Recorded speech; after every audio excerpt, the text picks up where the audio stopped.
Hi guys, Andy Meyer here. I've had the opportunity to mix some really cool acts in my lifetime. Way back, I remember doing Laurie Anderson, who was a performance artist. That was pretty cool.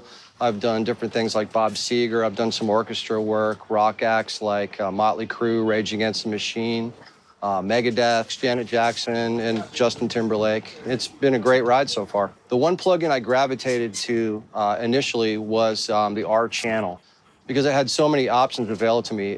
Compression, gating. The gate is excellent.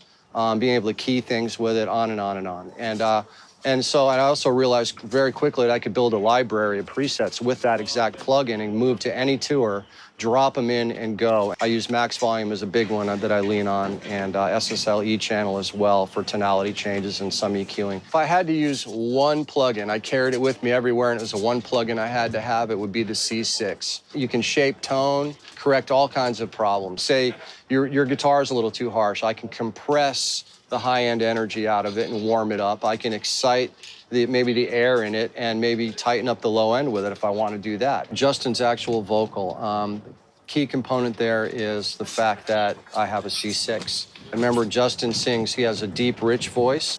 He sings really high falsetto, which is much thinner, and everything in between. Sometimes he cups the mic a little bit for the sound he wants. Sometimes he holds it perfectly. Sometimes it's moving around a little bit because he runs around, he's performing as well, he's dancing. So that enables me to really balance everything. I don't have to chase it all night. It really makes for an easy day. As far as his actual chain, is we come analog only on him. I come analog all the way up like old school, up the snake, right to front of house to an analog preamp. Then I convert it AES and bring it in the desk. It just gives it an extra added warmth that I really need with his voice. And it works out quite well. All right, so on the kick drum, we use the R channel and the Puig Tech, and it's just a low-end boost and a high-end boost, basically. Very simple. I like to take it all the way down to 20 hertz. I'm not really worried about high-passing it because the actual system's high-passed a little bit, but it gives me the deepest, richest kick drum sound I can get. I bus all my horns into one stereo group, and I use Renaissance Axe, and that kind of thickens it up and gives it a nice life.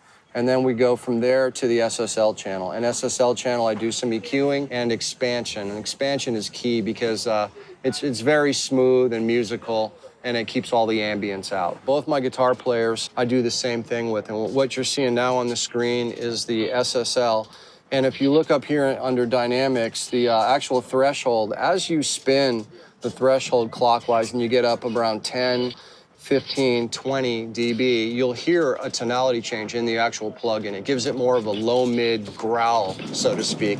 So it gives it a really nice sound for guitars. And then at the end of that, you'll see the S1 imager. And I just incorporate that in certain snapshots. I'll use panning with it, and I'll also spread the guitar a little more. So that's kind of a cool effect, too, to have. Instead of EQing a little bit of the harshness out of the overheads, I choose to compress. And that's why when he lays in the cymbals and open rides and things like that, it'll kind of compress that upper mid energy that gets kind of harsh, so I don't have to EQ that away. And also at the same time, I'm exciting some air in there too and getting some 10, 12K in there.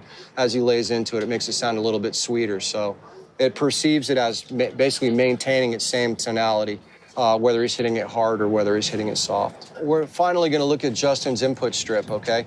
And the waves processing there, and you'll notice that right there we have the C6. And as I discussed before, basically we're de-essing in a couple places, we're cleaning up the upper mids and low mids and adding some warmth at the same time. Again, he sings in falsetto, he sings rich and thick, he sings high-end, really high parts.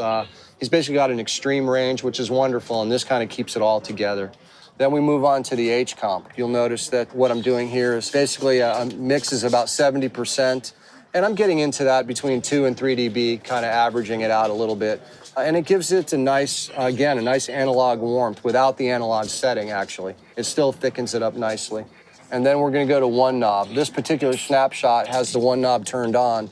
The one knob driver gives a nice distortion to it in certain effects I want in songs.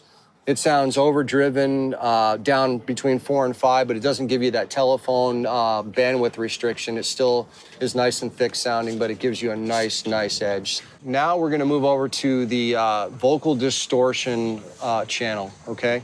And basically, I use it on an aux. So send, obviously, the vocal into it and process and return it.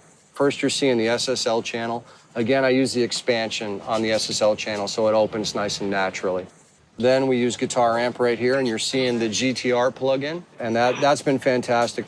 It enabled me to dial it in quite nicely. And then the final plugin on this chain is the Mondo mod, and that's for movement. There's a song we do in the beginning of our second half of our set that has a great big giant 20-foot wide picture of Justin basically, and it moves in, folds in, and he's singing the words and then it folds out, and there's lasers and all kinds of cool things happening at the same time. So I wanted it to be more dramatic. So not only is there that full distorted voice, but there's a lot of movement with it as it fades in and out. It kind of works musically with it. So it's become a really cool part of this show.